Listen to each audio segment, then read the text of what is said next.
Vertical blog करायचा अचानक decide झाला. मग इकडूनच चालू केला. बायकोला थोडा कामाला लावला. छोट्या ड्रायव्हर भावाला पण कामाला लावला. बायकोला थोडा हैराण केला. पप्पांना बोललो, इंजिनियर आहे मग काय झाला, तुम्ही पण काम करा. ही आमची इवा राणी धडपडली.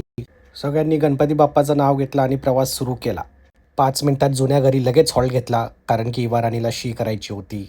आम्ही पण तोपर्यंत नाश्ता करून घेतला. बायकोला परत हैराण केला.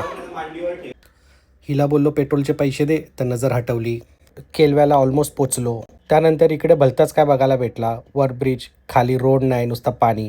गाड्याचे अर्धे टायर पाण्यात.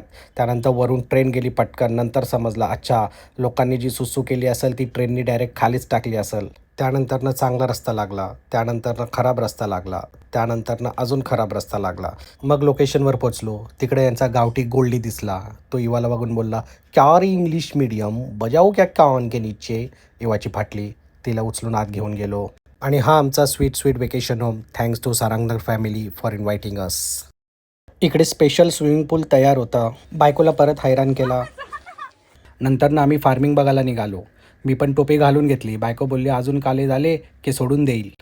बायकोने फुल काढला ना माझ्या लावला. माझी हिंमत नाही झाली नाही बोलायची. मग मी पण लावून घेतला. इथे बघू शकता खूप केळी लावलेली, जसं जिंदगीनी लावलेत. आणि खूप वेगळ्या प्रकारचे काय तरी लावलेलं मी विसरलो. त्यानंतर आम्ही आमच्या डिलक्स स्विमिंग पूलमध्ये आलो.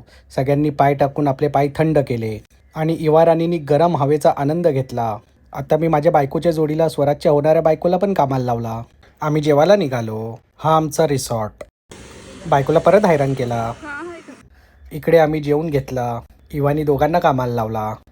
इकडे मी खूप प्रयत्न केला घसरगुंडी करायचा. मला वाटला मी घसरेल, जस्ट लाईक माय करिअर, पण मी नाही घसरलो. या दोघांनी फोटोशूट केला. बायकोला परत हैराण केला. ई गिरिजाची गाडी, नुसतं पिंक पिंक पिंक. मी बोलणार होतो कार्ड, पण नंतर आठवलं, अरे लग्नानंतर आपल्याकडेच येणार आहे, जाऊ दे. आत्ता आम्ही चाललो मंदिरात.